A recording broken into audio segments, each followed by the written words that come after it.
Uma conversa ontem, o Lula, conversando com correligionários, com apoiadores, com alguns parlamentares, né? Ele falava sobre várias questões políticas e houve então uma informação que foi trazida pela repórter da CNN, que trouxe inclusive as respostas das pessoas que ela procurou para que houvesse alguma explicação, a Raquel Landim. A Raquel Landim disse que o Lula citou o Fidel Castro, dizendo que as Forças Armadas brasileiras são mais democráticas que em outros países da América Latina. Então ele lembrou uma conversa com o Fidel Castro a respeito disso e disse que os militares merecem ser defendidos, que crises recentes são página virada, e afirmou que Bolsonaro foi uma tragédia para a imagem das Forças Armadas, mas que não é correto generalizar. E, inclusive, a respeito da declaração, da citação ao Fidel e tal, é que ele teria dito, Fidel, que as Forças Armadas brasileiras tinham uma formação mais democrática e que aqui não houve uma matança tão grande quanto a que ocorreu na Argentina e no Chile. A assessoria do Lula, quando procurada, não comentou o assunto. Algumas pessoas que estavam na reunião dizem que ele estava apenas comentando a opinião do Fidel e que ele tem a percepção de que o governo anterior teria criado uma anarquia nas Forças Armadas. Pois bem, essa história é bastante interessante porque, na verdade, o que o Fidel diz, por muito tempo ele afirmou isso, não é apenas essa comparação da matança, porque convenhamos, né? Não dá para chamar isso de mérito, ter matado menos, torturado menos, provocado menos desaparecimentos. Isso não é um mérito, né? Isso é uma escala macabra. Então, não era esse o ponto. De fato, o regime militar brasileiro, a ditadura brasileira, que foi, por exemplo, muito maior em termos de duração do que a segunda ditadura militar argentina. A Argentina foi de 76 a 83. A brasileira de 64 a 85, 21 anos. E a de Pinochet durou 17 anos, de 73 a 90. Mas o que Fidel enfatizava era uma diferença de natureza, de formação, de composição, de lutas internas,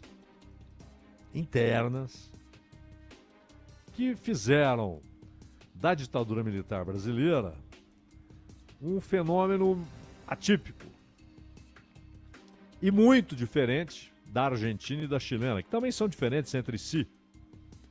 A ditadura argentina teve a maior parte do tempo o Jorge Rafael Videla, como ditador.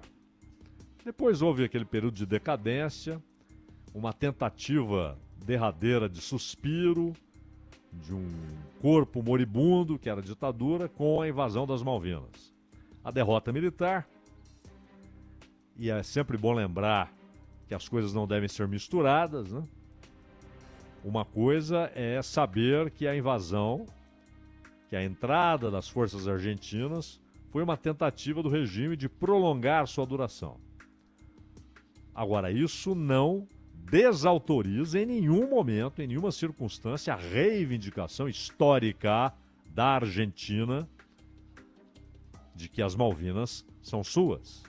e não do Reino Unido. E a resposta militar da Margaret Thatcher, inclusive, recebeu apoio do Pinochet. Por isso até Thatcher protegeu Pinochet quando havia a ordem do Baltasar Garçon para que ele fosse preso. Ele estava na Inglaterra, ele foi protegido pela Thatcher. Um gesto de gratidão da Thatcher ao sanguinário Pinochet. Mas esses dois regimes, o do Chile, claro, uma personalização e uma personificação da ditadura. A ditadura era Pinochet. Claro, eram os militares. A sustentação eram os militares e os barões das finanças e da exploração de cobre, da produção de cobre. E os Estados Unidos, que colocaram Pinochet no poder. Colocaram Pinochet no poder. Os Estados Unidos que mataram René Schneider quando Allende era já eleito, mas antes de sua posse. Mataram. Isso está em documentos que a CIA divulgou em 1988. Então, não há dúvida quanto a isso. O Pinochet foi colocado pelos Estados Unidos. E a ditadura argentina, sempre com o argumento de que eram tempos da Guerra Fria e era preciso impedir o avanço dessa ou daquela força. Perón morto, Isabelita completamente perdida, não sabia o que estava fazendo ali, mas o Perón havia colocado a Isabelita como vice, ele morreu, ela virou presidente. E aí foi uma moleza, né? Aquele governo atônito, perplexo, um peronismo que é sempre um guarda-chuva que cobre da extrema-direita à extrema-esquerda, desde a aliança anticomunista até os guerrilheiros de esquerda, estavam lá sob o guarda-chuva e sob o nome de Perón. Mas peronismo sem Perón, a fraqueza era óbvia e o golpe foi facílimo de ser realizado, com o apoio dos Estados Unidos, mais uma vez. No Brasil, a história foi distinta e o Fidel foi entendendo isso, porque o Fidel, quando falava essas coisas para o Lula, ou seja, quando o Lula conhece Fidel Castro pessoalmente, não é o Fidel de 59, que queria derrubar a ditadura de Batista, mas não tinha ideia do que seria colocado no lugar. Não é o Fidel de 1960, tentando estabelecer pontes de ajuda com os Estados Unidos, estabelecer uma sustentação política e econômica para o seu governo. Não, já é um Fidel que mergulhou por anos na literatura revolucionária, que conheceu a história dos movimentos revolucionários e que aprendeu que há uma ampliação no jogo internacional daquilo que ocorre em uma nação, em um país, em uma sociedade, que é o confronto econômico, social e político entre as classes. Então, para o Fidel Castro, o importante não era se o governo é civil ou militar, o importante não é se o governo chegou pelo voto ou se chegou pelas armas. Interessa o que ele faz depois. E quando os militares chegam, se aquilo é um golpe ou uma revolução. O golpe é basicamente um golpe institucional para manter o jogo de forças estabelecido e para deixar o Estado como instrumento poderoso e protetor da classe dominante.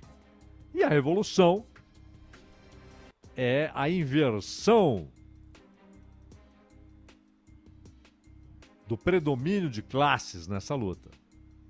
A revolução é necessariamente um movimento popular. Pode ser um golpe que depois se torna revolucionário. Mas uma revolução não se torna um golpe. E o Fidel sabia que o que aconteceu no Brasil não foi uma revolução. Não houve revolução. Ela era assim chamada exatamente para lhe dar um dia de transformação. Embora houvesse entre os militares brasileiros, e nós vamos falar mais disso este mês, quando estarão completados aí 60 anos desde o golpe de 64. Nós falaremos mais disso neste mês. Mas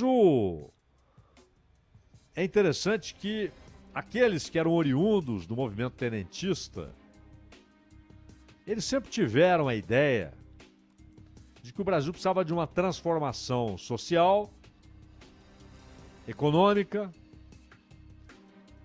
política,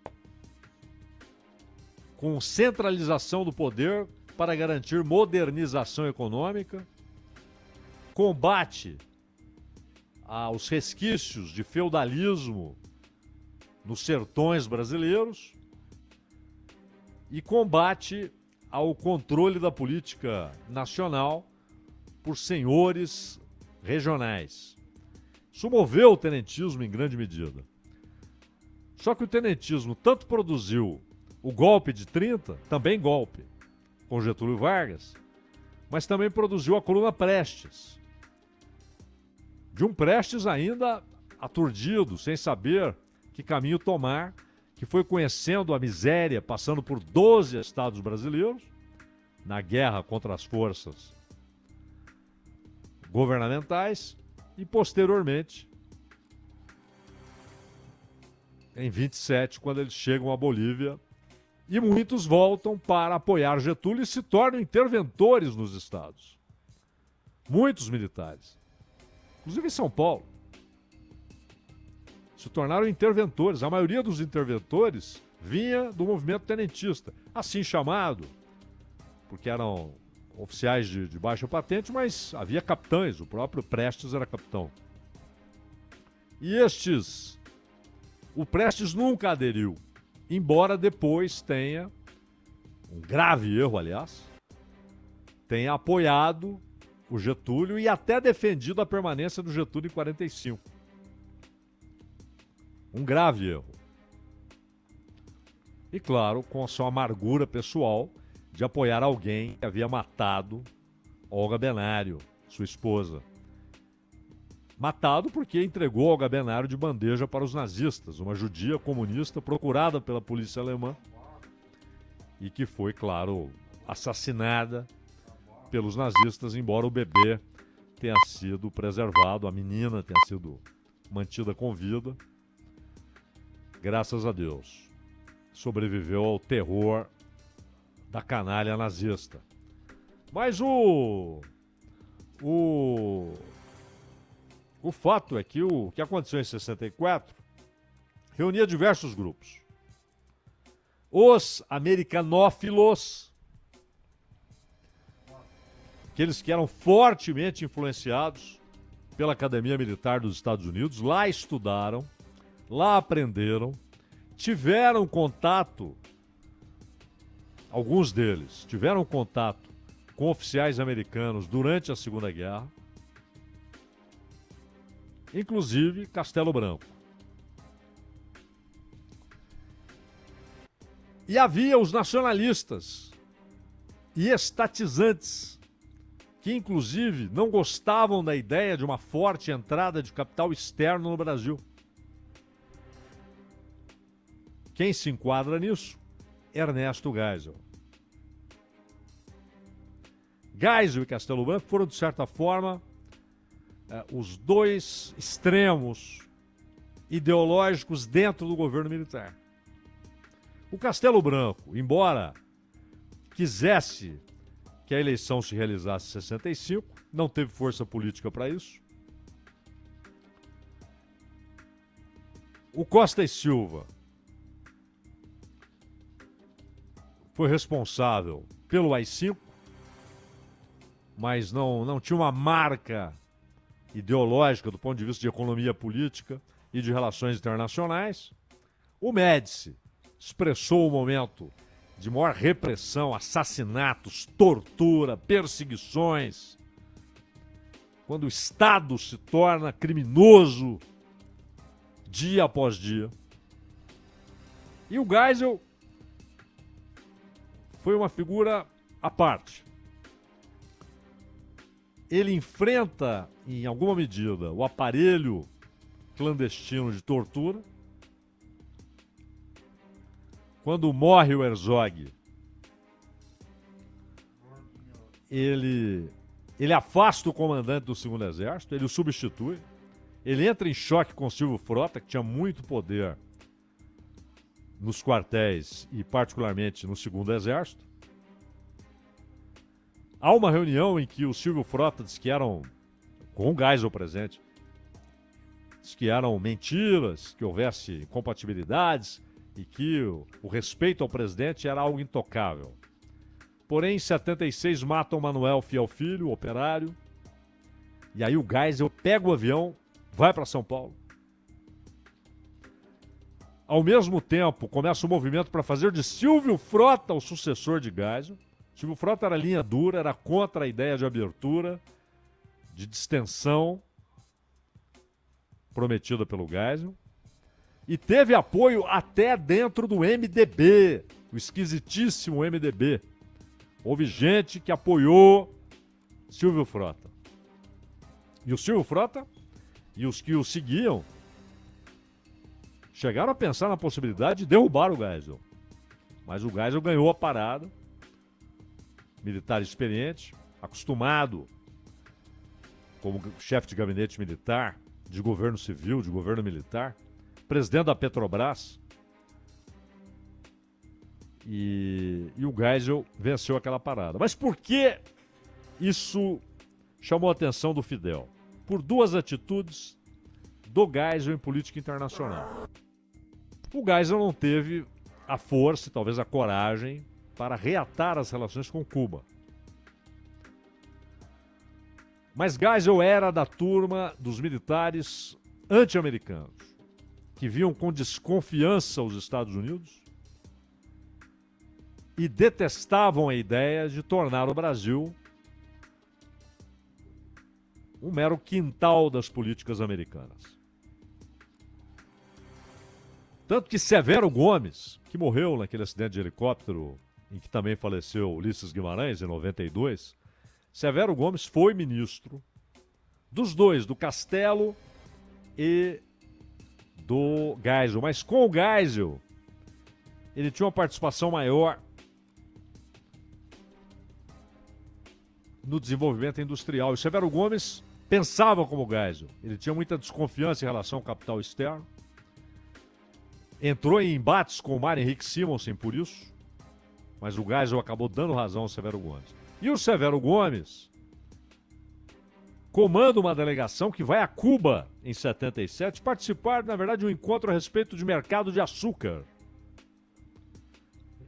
Mas não era o mercado de açúcar o importante. O importante era o Brasil enviar uma delegação oficial a Cuba. E os Estados Unidos ficaram furiosos. Mas muito mais furiosos eles ficaram antes. E isso foi o que mais impressionou o Fidel.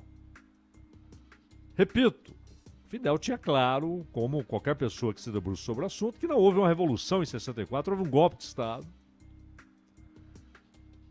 Que usou, inclusive, como sempre acontece no Brasil, a ideia de que era um contragolpe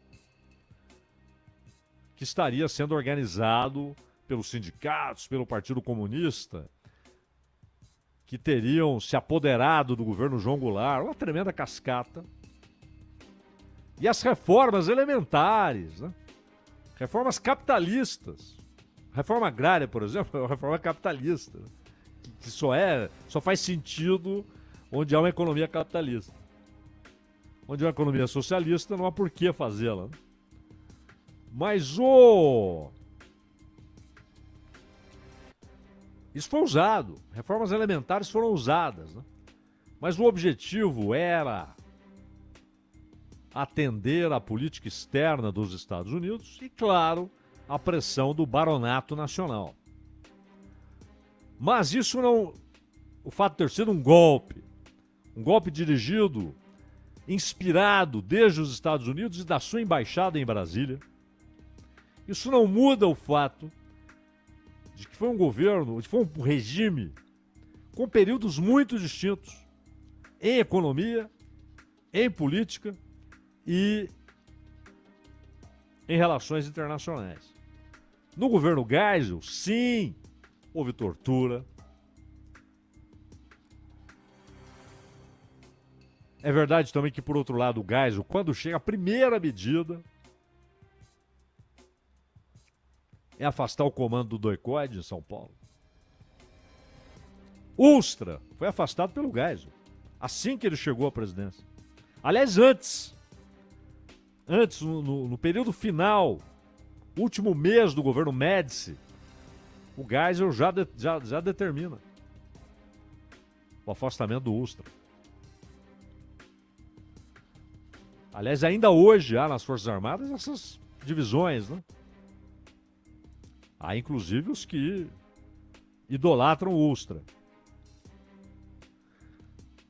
Mas ao mesmo tempo ele não foi capaz de eliminar inteiramente os porões da ditadura. E muitas vezes foi conivente. Porque se quisesse mesmo tinha poder para isso. Mas enfrentou, em grande medida, o domínio desse regime de terror. Enfrentou aqueles que não queriam a abertura política. Enfrentou, colocando em risco, inclusive, a sua presidência. Mas o que mais chama a atenção, para finalizarmos, em vez de eu escolher palavras, eu vou ler um texto aqui rápido de um brilhante jornalista, Hélio Gaspari, que inclusive conhece muito esse período, tem livros a respeito. Mas é um texto que o Gaspari escreveu para a Folha em 2002, governo Fernando Henrique, último ano do governo Fernando Henrique. E a crítica que está no título é para o governo Fernando Henrique. Quando o Gaspari escreveu: o Itamaraty tem vergonha de seu êxito em Angola. Então ele manda: deu no New York Times. Documentos americanos revelam que o presidente Richard Nixon e o secretário de Estado Henry Kissinger fizeram a patuleia de boba em 75, quando denunciaram a intervenção cubana em Angola nos meses anteriores à sua independência. Eles, os americanos, já estavam intervindo na guerra civil que se iniciara naquele país. E aí, porque havia três forças, né? Havia o Movimento Popular pela Libertação de Angola, comandado por forças locais e com apoio russo. A Frente Nacional de Libertação de Angola, completamente dirigida pelos Estados Unidos e com controle direto, operacional da CIA. E a UNITA, que tinha o apoio da África do Sul. Aliás, a China, um período muito esquisito, né? Um período reacionário ali, que começa com o Mao Tse Tung, aliás, quando há inclusive o rompimento da China com a União Soviética. A China apoiava esse grupo apoiado pelos Estados Unidos. E só depois, quando Cuba entra em campo, com soldados inclusive, para enfrentar essas forças que queriam destruir o MPLA, ou MPLA, como lá dizem. Então, ele fala aqui, o Hélio Gaspari, de dois embaixadores brasileiros. Ítalo Zappa, chefe do Departamento de África do Itamaraty, e Ovídio de Andrade Melo, cônsul-geral em Luanda. O Gaspari diz: eram dois tipos estranhos. Ovídio aceitara trocar o lugar de ministro conselheiro em Londres pelo consulado em Luanda, onde faltava comida. E ele mostra, inclusive, O Ovidio, de fato, era uma figura ímpar. E eles, Zap e Ovidio, disseram: o MPLA vai ganhar esse troço. E aí o Geisel, por intermédio do Azeredo da Silveira, o chanceler, diz: o Brasil vai apoiar o MPLA. O Brasil, aliás, foi o primeiro país a reconhecer a Revolução dos Cravos em 74. E em 75 reconhece a independência de Angola e o governo do MPLA, que tinha a foice e o martelo na sua bandeira. Isso foi feito pelo Geisel, por intermédio do Azeredo da Silveira. E mais, naquele período, o Brasil, por ordem do Geisel, vota na resolução dos árabes, classificando o sionismo como racismo. E escolhe a Alemanha como fornecedora de equipamentos para a usina nuclear brasileira, para o projeto Angra, para terror dos Estados Unidos, que pressionaram demais. E começaram, inclusive, no governo Ford já, a arquitetar planos contra o Geisel. O Jimmy Carter encerra isso, mas não tinha boas relações com o Geisel, até por outros motivos. O Jimmy Carter defendia os direitos humanos, começou a tirar financiamento e apoio político de ditaduras na América Latina, mas também havia a questão da usina nuclear, porque Geisel era anti-americanista. Mas é interessante que ele não parou aí. Não, eu vou negociar com os alemães em vez de com os Estados Unidos. Ele apoiou e reconheceu o MPLA, estabeleceu o escritório de representação, apoiou o Movimento Popular pela Libertação de Angola, como havia reconhecido no início do seu governo. Segundo mês do seu governo, ele reconhece a Revolução dos Cravos. E o novo governo português. E em 77 envia uma delegação a Cuba, embora não tenha tido a força e talvez a coragem para reatar relações. Isso só aconteceu em 86, no governo do Sarney. Ora, não há a menor dúvida que era muito diferente do governo Médici. Muito. Em quase todos os aspectos. E foi isso que o Fidel guardou e passou a argumentar a respeito quando falava da ditadura militar brasileira e de suas diferenças para Pinochet, para Videla e até as diferenças internas. Né? Então, só que no discurso do Lula, como ele queria, na verdade, acenar para os militares, eles só falam: não, o Fidel até dizia que as forças militares brasileiras eram as mais democráticas. Tal. Mas não era isso, porque teve menos morte. Ora, ter menos morte não é mérito. É ser assassino do mesmo jeito. Torturar menos não é mérito, é ser torturador canalha do mesmo jeito. Mas são essas diferenças e principalmente aquilo que o Geisel fez na política externa. Enfim, a vida é complexa, não é, Ronald Mendes? 4 horas.